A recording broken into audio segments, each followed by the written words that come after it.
ஊதிய உயர்வு, காலி பணியிடங்களை நிரப்புவது உள்ளிட்ட 8 கோரிக்கைகளை வலியுறுத்தி வரும் ஜூன் மாதம் 9ஆம் தேதி மின்வாரிய ஊழியர்கள் சென்னையில் உண்ணாவிரத போராட்டத்தில் ஈடுபட உள்ளதாக அறிவித்துள்ளனர். சென்னையில் இன்று செய்தியாளர்களிடம் பேசிய தமிழ்நாடு மின்சார தொழிலாளர் சம்மேளனத்தின் பொதுச் செயலாளர் சேக்கிழார், மின்வாரிய ஊழியர்களுக்கு 2015 முதல் ஊதிய உயர்வு வழங்கப்படவில்லை என்றார். மேலும் காலி பணியிடங்களை நிரப்புவது உள்ளிட்ட 8 கோரிக்கைகளை முன்வைத்து சென்னை அண்ணா சாலையில் உள்ள மின்சார வாரிய தலைமை அலுவலக நுழைவு வாயில் முன்பு வரும் ஜூன் 9ஆம் தேதி உண்ணாவிரத போராட்டம் நடத்த உள்ளதாக கூறினார்.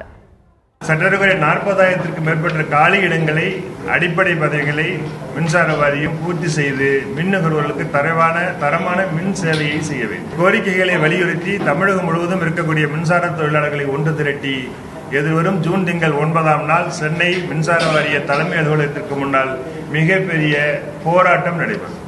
அந்த போராட்டத்தை தொடர்ந்து பிரச்சனைகள் முடிவுக்கு வரவில்லை என்று சொன்னால் தொடர் போராட்டங்களாக தொழிலாளர் சம்மேளனம் அறிவிக்கும்.